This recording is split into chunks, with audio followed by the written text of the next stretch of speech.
Welcome to Podkey Daily News, with the fastest developments shaping security, markets, and public health. A fast-moving drone attack has killed civilians and rescuers in Ukraine, while a deadly Ebola outbreak is spreading across the Democratic Republic of Congo. Meanwhile, higher Treasury yields are tightening the financial conditions felt in American mortgages, government budgets, and global markets. Russia has carried out a double-tap drone strike on a shopping center in Kryvyi Rih, President Volodymyr Zelensky's hometown. At least 16 people were killed and about 130 were injured, including more than 20 children. The first strike hit civilians. Roughly 30 minutes later, a jet-powered Shahed drone struck as emergency teams treated the wounded. That second strike is central to the danger. It targets the people responding to an initial attack, while the jet-powered version moves faster and is harder for Ukrainian air defenses to intercept than older propeller-driven Shaheds. Watch for whether Ukraine receives additional air defense capacity and whether Russia expands this tactic against urban sites and emergency responders.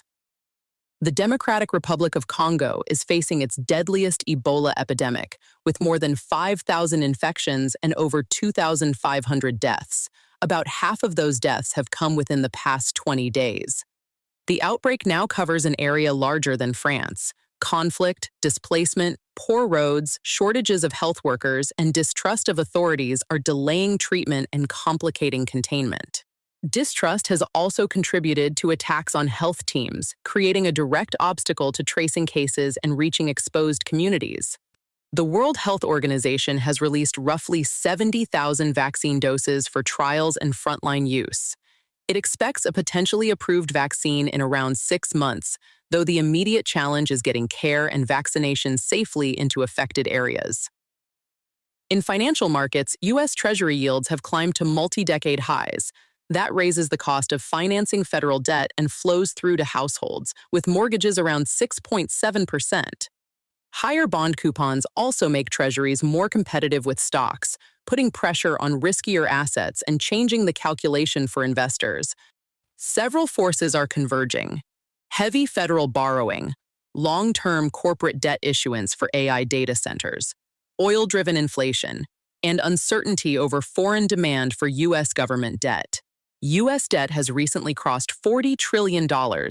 Federal interest costs have risen roughly 15% this year to more than $1 trillion. Treasury buybacks and refinancing with short-term debt have briefly pushed yields down, yet investors remain skeptical that these steps address the scale and duration of the fiscal problem. Debt is rising near 6%, while economic growth is around 2%.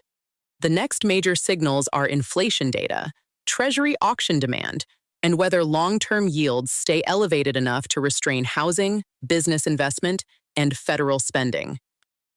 Meteorologists are warning that the developing El Niño could peak in November and December at an exceptional intensity. Pacific sea surface anomalies rose from about 0.5 degrees Celsius above average in June to around 2 degrees, with forecasts reaching at least 3 degrees and potentially 4 in some measures.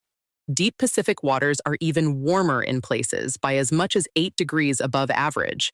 The cycle is unfolding in an already warmer world, increasing the risk of severe weather disruption. The practical impacts include disrupted monsoons, pressure on crops and water supplies, drought around the Panama Canal, and flooding in Peru. India has approved duty-free raw sugar imports for the first time in a decade after domestic sugar prices rose more than 40%. Food prices, shipping constraints, and national emergency planning will be key areas to watch as the event develops. The United States is considering a wider sanction strategy aimed at countries whose governments enable Iran's oil sales, money laundering networks, or access to goods. China is the central test. It buys an estimated 80 to 90% of Iran's oil, though U.S. officials have declined to say whether Beijing itself would face sanctions. The policy could deepen Iran's economic isolation. Analysts also warn that pressure alone may not produce negotiations, since Iranian hardliners place political survival above economic relief, and may see new sanctions as further reason to distrust future promises of relief. Federal auto safety regulators are investigating nearly 1 million GM pickups and SUVs after about 500 engine failure complaints, including vehicles previously serviced under a V8 recall. GM says it is cooperating. Separately, the White House is considering a vetting system for private cybersecurity firms to carry out government-authorized offensive operations against ransomware groups, cartels, and scam compounds. The appeal is specialized talent and intelligence. The governing question is control. Any such operation would need clear oversight to prevent escalation or private firms conducting de facto warfare abroad. That's the standing brief from Podkey Daily News. Stay alert to the humanitarian emergencies and the financial pressures moving from markets into everyday costs. This episode was generated by Podkey. Create your own at podkey.fm.